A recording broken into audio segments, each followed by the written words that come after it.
Hey there, and welcome to Careers Unchecked, the podcast where we stop checking boxes and start making moves. This is for barrier breakers, career builders, and anyone who's ready to build a career that actually feels like theirs. I'm Brandi Oldham, career coach, interior designer, and year-round iced coffee drinker. Around here, we keep it real. From navigating career pivots to figuring out how to stay balanced when your to-do list feels like it's just never ending. Whether you're chasing that next promotion, thinking about switching things up, or just trying to figure out what's next, you're in the right place. My goal? To help you trust yourself, take action that feels good, and build a career that's sustainable, not stressful. So grab your drink of choice, settle in, and let's get to it. We think you're overqualified for this position. Those were the exact words one of my clients, let's call her Michelle, heard after applying for a role she was genuinely excited about.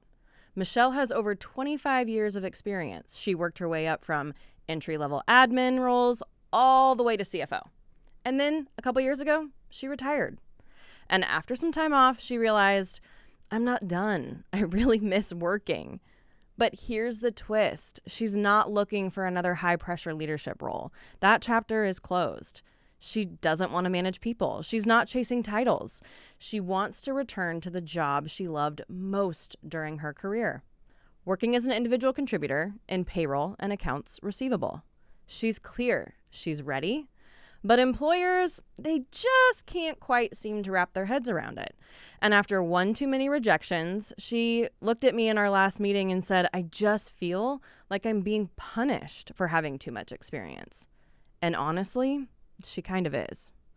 If you've ever been told you're overqualified, you know how frustrating it feels. It's like being told you're too good to be chosen, which is ridiculous.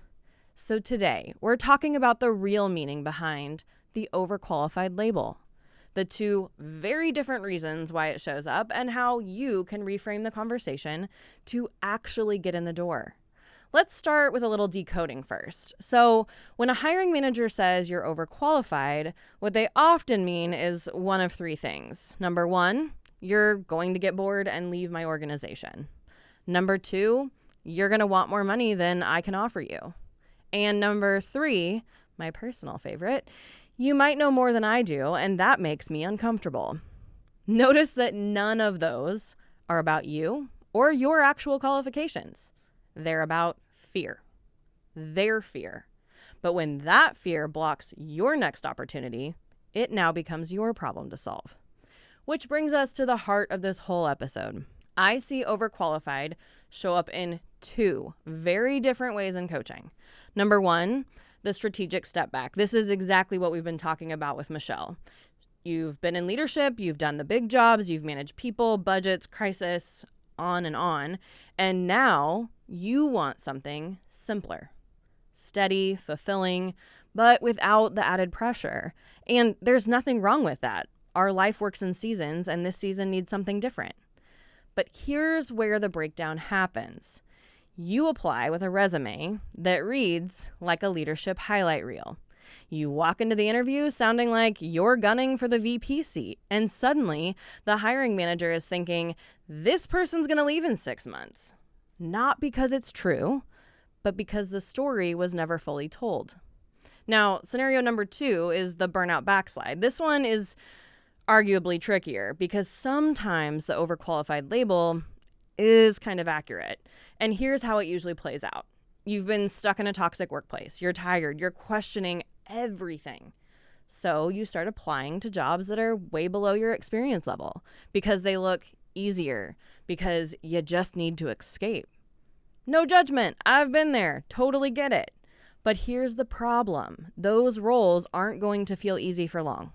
You eventually will feel underused, undervalued, and honestly a little resentful, because when the real work needs to happen, you're going to know way more than you need to. And the thing you actually need to focus on is restoring your confidence, rebuilding your vision, and aiming for something aligned again, not just something safe. So what do you do if overqualified keeps popping up? Okay, let's start with the first scenario. Start with your positioning. Look at your resume. Are you listing everything you've ever done? Or are you curating what's most relevant for the job you actually want? If you're intentionally stepping back, say that in your cover letter. Try something like this. I know my background includes senior level leadership, and I'm really proud of that. But the role I've loved most over the years is this one. And this is why I'm returning to it now.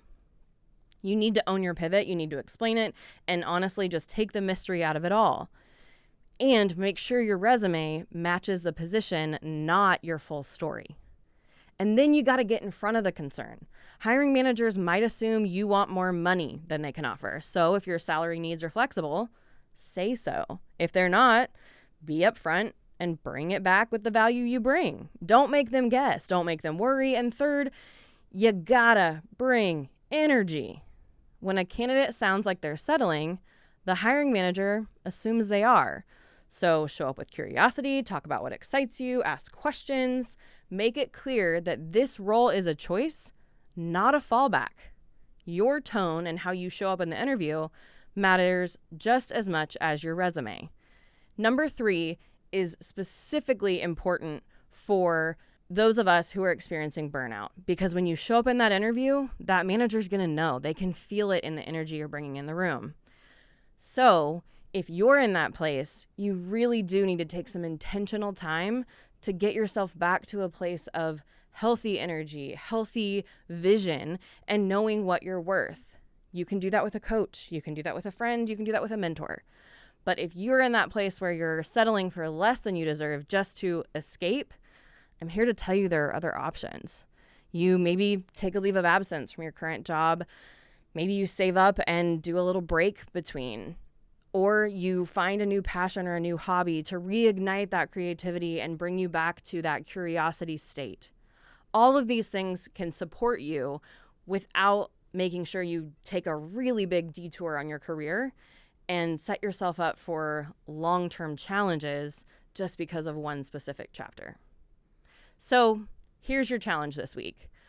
Number 1, I want you to review your resume.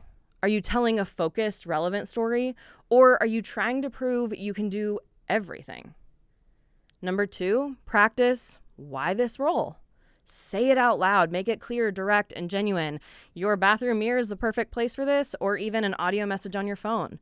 Say it out loud, listen to it, and see how it sounds. You will know if the energy is off in that audio. And number 3, apply to one role, just one, where you might be seen as overqualified. Use your new story and positioning that we just talked about. See what happens when you shift the story. Being overqualified isn't a fixed label, it's a perception, and perceptions can be changed. And more than anything, if you are someone looking to make that strategic change that doesn't quite add up on paper, networking and informational interviews with people in your network are going to be the way to go. Yeah, you can sit and cold apply all day long, but your story is complex and it needs to be told so that other people can help you navigate your foot in the door where you want to be. So don't discount that other job search strategy as well. Listen, the right employer, they won't see your experience as a red flag. In fact, they'll see it as a gift. I know I did when I was hiring. Just make sure you see it that way too, because that's when you're going to show up in your power. Thanks for joining me today on Careers Unchecked. If you've got a career question or just need someone to bounce an idea off of, reach out. I'd love to hear from you. Until next time, take a breath, take a step, and keep moving forward. You've got this. Calling all storytellers, performers, and creatives. The Soundstage is your home for high-quality recording in the heart of Clark County. Whether you're working on a podcast, audiobook, voiceover project, audio series, or audition, we offer a professional, welcoming studio space for actors, artists, and creators. Come record with confidence and mention Careers Unchecked to get $5 off your next session. Learn more about The Soundstage, the Northwest's premier voiceover and recording studio, at thesoundstagenw.com.